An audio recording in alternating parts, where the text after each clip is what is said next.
prisons, the last topic we're going to talk about. This is the final place for most troubled criminal offenders. It's where they end up in prison. More than 1,700 public adult correctional facilities house state inmates. We're talking about states. 100 federal. There's about 100 federal prisons. More than 100 privately run prisons. And all are organized into 3 levels: maximum security, medium security, and minimum security. Our maximum security is kind of divided twice. We have supermax, we have maximum security, and super maximum security. So super maximum security prisons are used to house the most violent and most escape-prone inmates. These institutions are characterized by almost no inmate mobility within the facility, and they have fortress-like security measures. This type of facility is very expensive to build and to operate. The first such prison was the notorious federal prison, Alcatraz, built by the Federal Bureau of Prisons in 1934. The book refers to it as a maximum, but back in its day, it had the structures of a what would be deemed today a supermax. The most sophisticated state supermax is in Colorado, but all states have at least one supermax facility. In New York State, that's Southport Correctional Facility. And famous inmate there, David Sweat, is housed there. He was one of the escapees from the Clinton Correctional Facility in Dannemora. He was the one, obviously, who survived. There was 2 of them that escaped, and one was shot and killed. Most inmates are locked in their cells 22 to 24 hours a day with 1 hour of outside time or yard time. Some elements enhance quality of life. Some of the elements of a supermax enhance quality of life and improve mental health, according to research, such as, privacy. There's a reduction in danger. But they also don't have the comforts that are available in a max prison. But there are also unintended negative consequences. They're under a lot of control, a lot of staff control, guards, long hours alone in isolation that affects mental health. And most have deemed to have harder times readjusting upon release. Probably because they spend if they're in a supermax, they're spending a lot of time in prison before they're actually being released, and then most of that time is spent in isolation. Maximum security prisons are similar fortresses that house the most dangerous prisoners.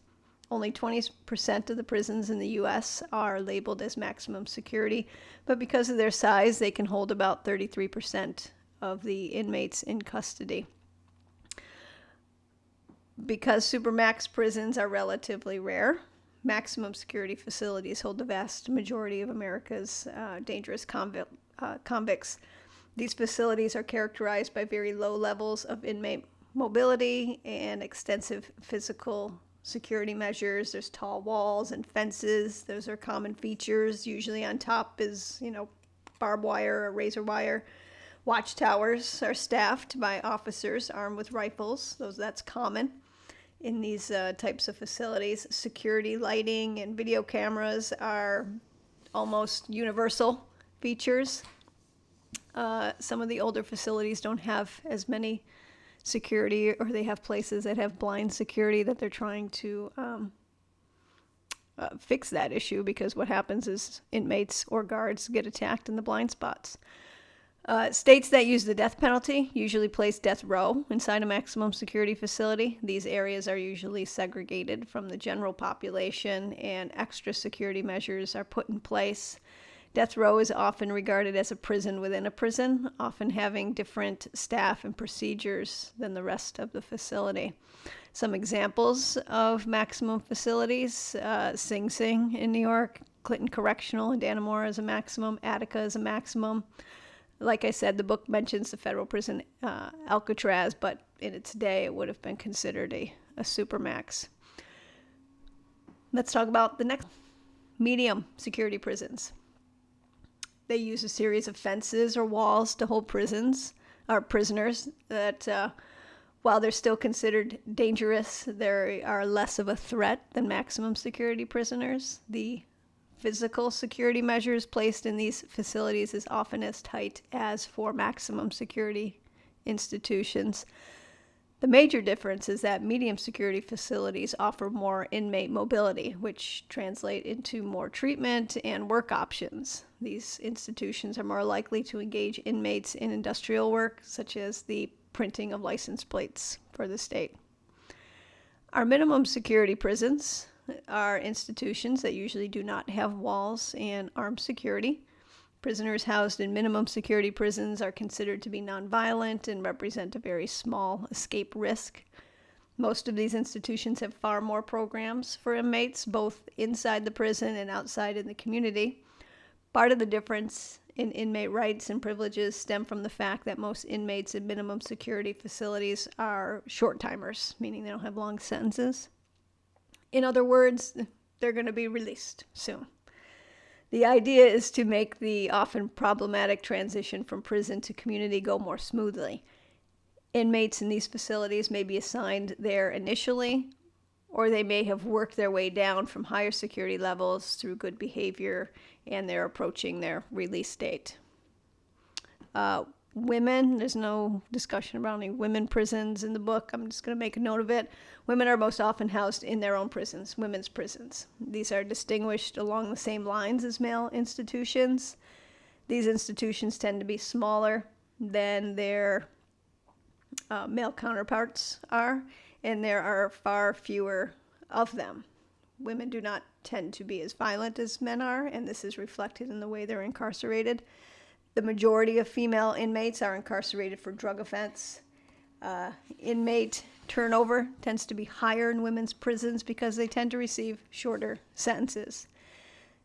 There are a couple women prisons in New York State. One is Bedford Hills, which is more in the downstate area. I think it might be a part of Westchester County. It's down that way. And then Albion, which is more in the western end of New York State. There's only two. There are a few states, though, that do operate coeducational prisons where both men and female inmates live together. The reason for this is that administrators believe that a more normal social environment will better facilitate eventual reintegration of both sexes in society. However, there are those that fear that the adult male offenders might not play nice in that arena, so it keeps most of the facilities actually, while they might have coeducation prisons, they still segregate by gender within that institution. So, what about the population? Currently, there are 1.6 million inmates that are housed in state and federal prisons. But after decades of sharp increases, in 2009, the prison population began and continues to decline. Despite this drop, the crime rate itself has significantly dropped, so more so than the imprisonment rate. So while the imprisonment rate is dropping, the crime rate has dropped well more than the imprisonment rate. So why the significant drop in the crime rate but not imprisonment rate? There's been a number of explanations, including that much of the population is reentries. They're coming back in for some sort of violation of their parole if they were released early.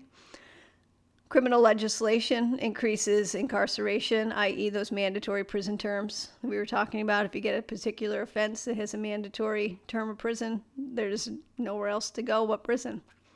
The amount of time in prison has increased, i.e. due to the laws that provide inmates must serve specific portions of their sentences before being released. If there is a serious offender, they get a sentence. It may not have been a mandatory sentence, but if they get a prison sentence, under some laws in some states, depending on the crime, they have to serve a significant portion of that before they can even be considered for parole. And a lot of times that's like 85%. so they stay in longer. A significant association among drug use and drug arrests with prison overcrowding. Drug crimes have mandatory prison terms, especially for some, even for some possession crimes. And more people are abusing drugs, which means they have them in their possession more.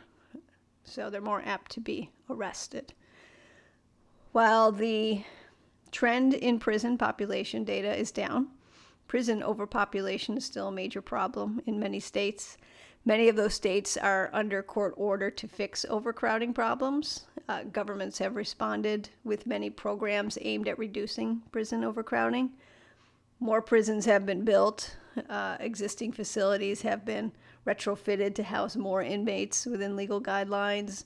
Early release programs have been instituted, and the range of criminal sanctions beyond traditional parole and prison sentences have been implemented.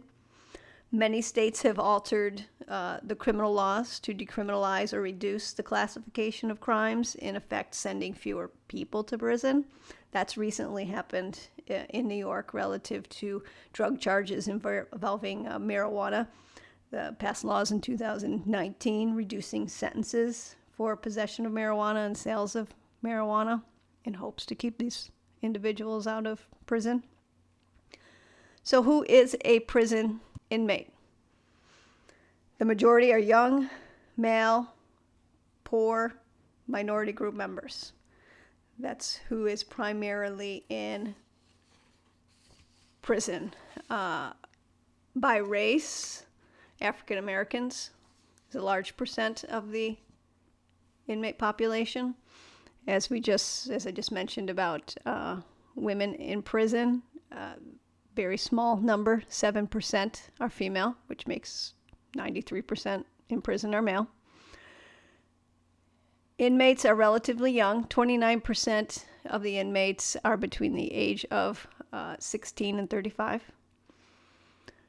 Half are serving time for serious crimes, violent crimes, which generally have mandatory prison sentences like murder, rape, robbery.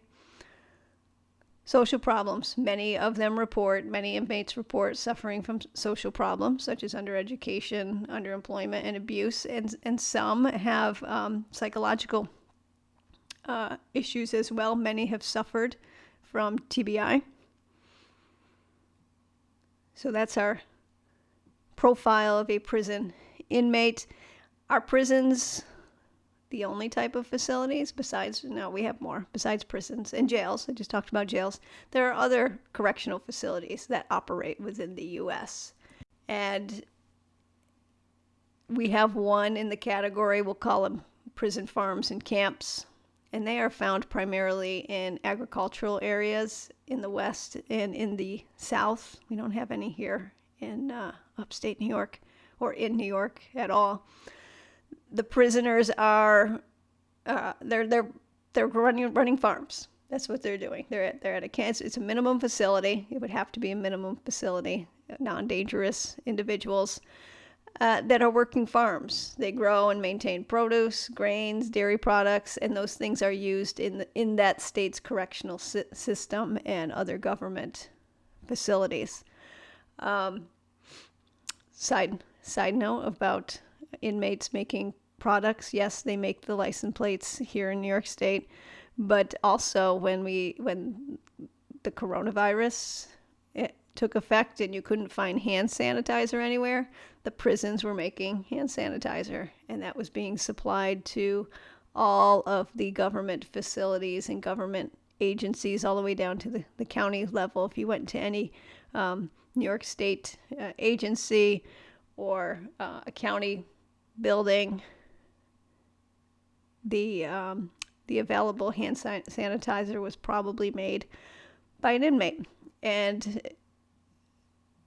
oddly, it's just a cute story, is depending on the substance itself could feel very odd from bottle to bottle. There was no real consistency in it. Some were really thick and others were really liquidy. Some were very strong scented, others not so much.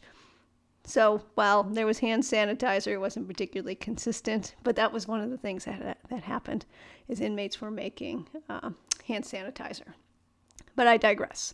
So there are camps, too, such as forestry camps, where inmates maintain parks. But you can find those in the western part of the country, is only where they are. There are shock incarceration, or boot camps. We do have this in New York State. We actually used to have a number of them, but over the last few years, many closed, and I believe there's only 3 in operation now. But boot camps are based on tough physical training. The thought is short-term incarceration will shock the inmate into not reoffending. These are usually 6-month, at least in New York, they're 6-month long programs. On completing the program, the individual is released to parole or community supervision. Unfortunately, the research on this that shows it's not very effective. There is no showing of a link in completing the program to lowering repeat offending. And like I said, most boot camp programs have been closed, but there are still a few here in New York State. Community correctional facilities. These are halfway houses that hold inmates just before their release. They're designed to bridge the gap between prison and the return to community. They look like residential homes, and they allow inmates to engage in the community, such as work and get treatment. Evaluations have not led to a definite endorsement of these types of facilities. Why? Because communities do not want them in their neighborhoods. It's very hard to get a halfway house in a neighborhood. So what happens is they usually just end up in worst areas of town. And of course, that does not provide the best opportunity for success. So, community correctional facilities. It's another type of correctional institution. Private prisons. If you've seen Orange is the New Black, I watched it for a few seasons, but at some point in one of those seasons, they switch from a federal institution to a privately run institution. So you get a little snapshot of some of the problems that arise in being a public institution into a private institution. In the recent past, the dramatic growth in prison populations led to the emergence of private prisons. And private organizations claim that they could own and operate prisons more efficiently than government agencies can. The Corrections Corporation of America is the largest commercial operator of jails and prisons in the United States. The popularity of the idea has waned in recent years, mostly due to legal liability issues and a failure to realize the huge savings promised by the private corporations. It kind of fell out of favor under the Obama administration, but has been, unfortunately, roaring back under the Trump administration. Currently, private prisons hold about 8% of state population and 18% of the federal prison population. We do not have private prisons in New York State. They're all run by the state. Do these private prisons work? There is little difference in the rates of reoffending from the public prison to the private prison. There's no difference. So they're not doing anything special that is available in the public prison as well that keeps an inmate from reoffending. Reliance on private prison raises a number of problems. The ability to evaluate programs effectively, right? If they get a negative evaluation, that could affect the contract with the government to be a prison. They can skimp on services to save costs, because what are corporations in the business to do? To make money for their shareholders. They can just pick and choose the cases they want. They don't want the hardcore inmates, maybe want the easy cases. It does take away jobs from state correctional staff. How would the program quality be controlled? How can you tell that they have quality programming available and rehabilitating inmates? The public's view and concern about its ability to provide security and protection. Can private prisons provide security and protection for the community? And determining accountability is difficult. Why? Because the often officers and managers of corporations, they're protected from personal responsibility or liability for their actions. Private prisons are just like any, like AT&T or any other, Coca-Cola, any other type of corporation out there. So because under corporate law, officers and managers are protected from any sort of responsibility for their actions. So that gets us to suing. Some private service providers have been sued because their services were inadequate. In public facilities, inmates can claim a violation of their civil rights, i.e. a violation of their constitutional right against a government entity, i.e. a public prison. It's owned by the government. When there is a violation, generally, either the inmate is paid handsomely, depending on what the violation is, or they're released, or both. However, with a private prison, a private corporation doesn't necessarily have to follow those guidelines. So are the prisons required to carry, insurance to cover themselves from alleged incidences, claimed incidences? The Supreme Court has addressed this question. In Menechie, the inmate sued the private prison for requiring him to wear a jumpsuit and a black box wrist restraint on a transport to an orthopedic clinic as a result of a slip and fall he had inside the prison.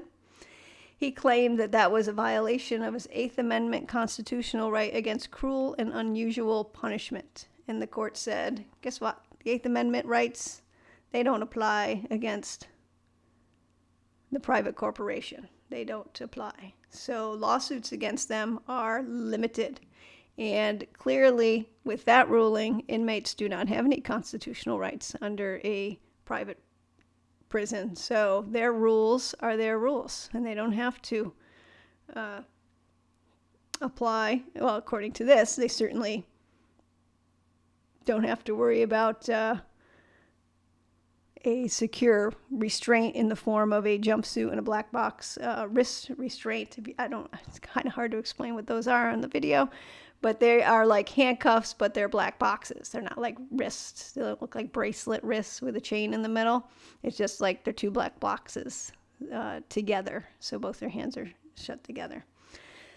So, private prisons versus public prisons, and that concludes our discussion on the correction system. The next and final topic in section 4 is going to be about prisoners and prison life.